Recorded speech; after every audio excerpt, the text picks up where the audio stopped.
Kukus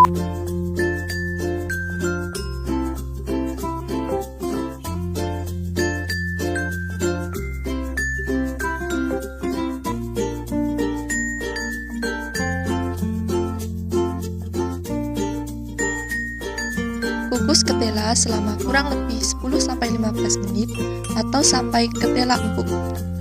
Nah, seperti ini teman-teman. Selanjutnya, tumbuk ketela sampai halus ya teman-teman.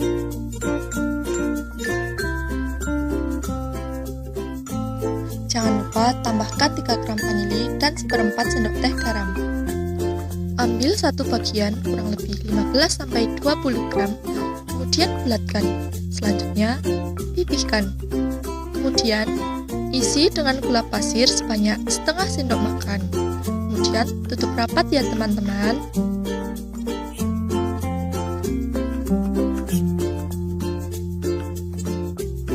Kemudian, goreng sampai matang atau sampai berwarna putih kecoklatan di minyak yang sudah mendidih ya teman-teman. Nah, jika sudah matang, angkat dan tiriskan ya teman-teman.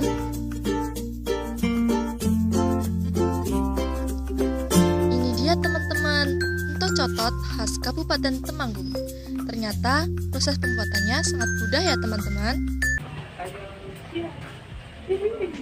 Ini teman-teman udah cototnya. Yuk kita makan. Stop dulu. Emang kalian nggak kepo apa? Kenapa makanan ini dinamakan cotot? Ya mungkin tinggal makan aja susah. Iya nih. Emang apa sih mananya? Mau tahu? Yuk dengarkan penjelasan berikut ini. Filosofi entu codot. Entu codot merupakan camilan khas Temanggung, Jawa Tengah. Entu codot merupakan olahan singkong yang digoreng. Kata entu merupakan sebutan lain dari getuk, sedangkan kata codot jika diartikan dari bahasa Jawa ke dalam bahasa Indonesia, artinya adalah keluar secara tiba-tiba atau muncrat. Karena makanan ini intinya adalah getuk tanpa gula yang diisi gula pasir, dibentuk dan digoreng. Hal ini mungkin karena bahan isi dari kue ini akan terasa keluar ketika kita menggigitnya, sehingga kue ini dinamakan demikian.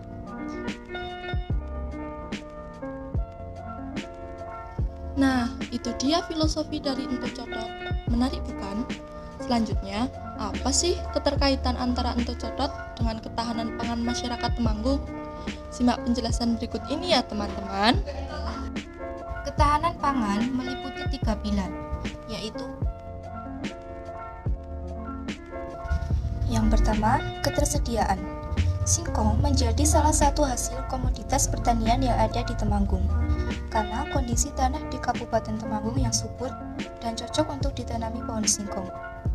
Hal tersebut membuat masyarakat Temanggung banyak menanam pohon singkong, karena cara menanamnya yang mudah dan tanahnya yang cocok untuk ditanami pohon singkong.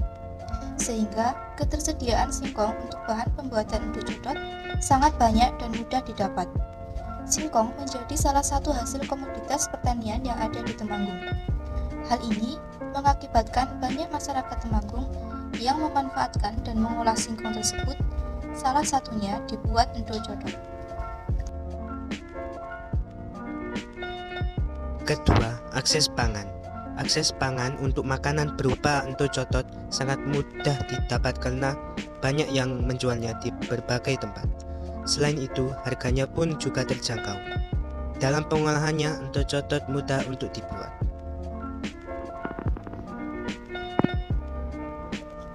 Tiga, pemanfaatan. Entu codot cocok untuk dinikmati kapan saja. Entu codot dapat digunakan sebagai pendamping saat minum teh atau kopi dan sering disajikan pada saat rapat atau pertemuan warga. Selain itu, entu codot juga dapat membantu kehidupan ekonomi masyarakat karena dapat dijual dan juga banyak orang yang menyukainya karena rasanya yang nikmat. Entu codot menjadi salah satu kearifan lokal berupa makanan khas dari Kabupaten Temanggung. Nah, itu dia kaitan antara entu codot dengan ketahanan pangan masyarakat Temanggung. Ternyata singkong mudah didapat ya teman-teman. Selanjutnya, apa sih relevansi kearifan lokal dengan profil pelajar Pancasila? Ini dia. 1. Beriman dan bertakwa kepada Tuhan Yang Maha Esa. Kearifan lokal seperti kesenian dan tradisi mengandung unsur keagamaan. Contohnya, pada tradisi sajanan yang harus menggunakan ingkung tengkurap sebagai bentuk sujud kepada Yang Kuasa. 2. Berkebinekaan global. Sebagai pelajar Pancasila yang berkebinekaan global, kita harus mengenal, melestarikan, mengembangkan, serta menghargai budaya yang ada di daerah kita. Contohnya, makanan kearifan lokal dari Temanggung, yaitu ento cotot. Selain itu, kita juga harus mempertahankan budaya luhur lokalitas dan identitasnya, serta tetap berpikir terbuka dalam berinteraksi dengan budaya lain. Dengan demikian, tumbuhlah rasa saling menghargai dan terbentuknya budaya luhur yang positif. 3. Mandiri. Sebagai pelajar Pancasila yang mandiri, kita diwajibkan untuk bertanggung jawab atas kelestarian budaya dan kearifan lokal yang ada di daerah kita.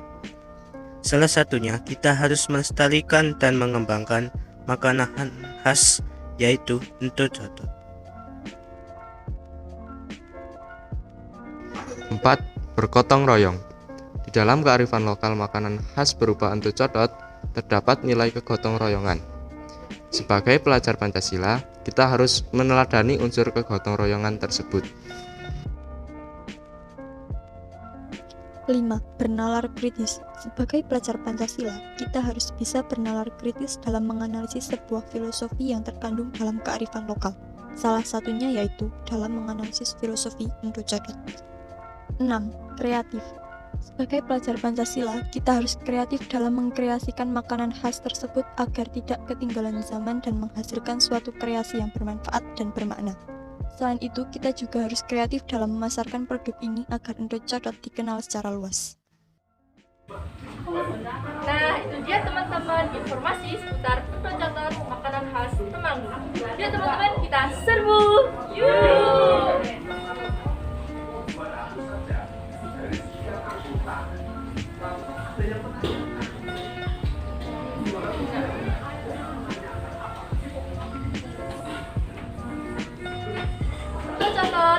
Luarnya crispy, dalamnya lembut, bercocok di mulut.